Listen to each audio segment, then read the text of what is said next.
Mary Kay Cabot, she gets to witness this up close and personal. The Browns beat writer for Cleveland.com and the Cleveland Plain Dealer, kind enough to join us. Mary Kay, how surprised were you yesterday with the result? Maybe not surprised with the loss. I really thought that the Browns were going to lose this game. What I was surprised about was just the comedy of errors, one after another, beginning with Baker Mayfield's interception on that first drive. It just snowballed from there, and they couldn't get it together. What are the expectations for this season? Well, I set the bar at 9-7, and I think a lot of fans probably, would agree with me on that. I think, they've been just going over, losing season after losing season. It's time to start winning. They've got enough talent. It's hard for me to look out there and see Odell, Jarvis, Austin Hooper, Jack Conklin, Myles Garrett, Denzel Ward, and not have them win 9 games. They need a winning season. I probably set the bar a little bit too high, but that's where I think it should be. Yeah, I have them as a playoff team and maybe just getting in. And I don't know what the Steelers are going to be like. And the Bengals will be at least competitive. I mean, this game on Thursday night, this isn't a must-win situation yet, is it, Mary Kay, on Thursday for the Browns?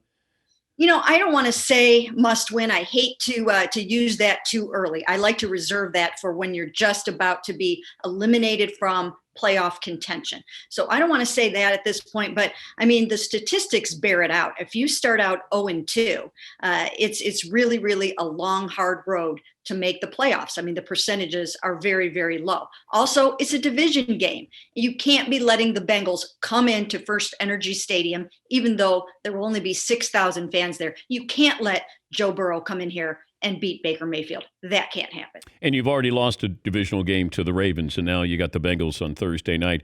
I love to watch Baker and Odell Beckham. And I thought that he acquiesced. He went to him too much last year. He was looking to him. He had 10 targets yesterday. He had 3 catches. But what do you think that relationship is like between those two when they step on a football field? Well, it's got to get better. These guys can't be going out there and only completing 30% of their targets. That cannot happen. And I don't know exactly what the solution is going to be. They're not always going to run up against Marcus Peters and Marlon Humphrey. This was a really good defense. The one big, huge takeaway from the game yesterday was the fact that this is a really great Baltimore Ravens team. They have gotten better. Lamar Jackson is a better passer than he was last year, and it's a very formidable defense. So Beckham's not always going to be getting beat up by Humphrey and Peters and those kind of guys. So I think they will get better together, and they have to.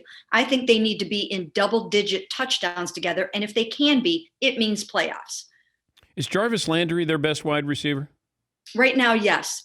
Jarvis and Odell, Jarvis and Baker, they can connect. Now, it wasn't for a ton of yards. It only was for 60 yards yesterday. But at least those guys somehow find a way to connect. And I think it's probably because maybe Jarvis is a little bit more precise in his route running.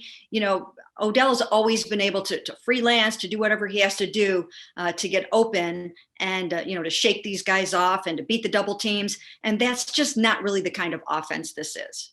If we speak in a month, what do you think we're talking about? I think that we're talking about the Browns bouncing back from this horrible, horrendous opening week loss and gathering some victories and kind of just staying in the thing. Good to visit with you, Mary Kay. As always, we appreciate your time. Sounds good. Thanks for having me. Mary Kay Cabot, she's the Browns beat writer for Cleveland.com and the Cleveland Plain Dealer.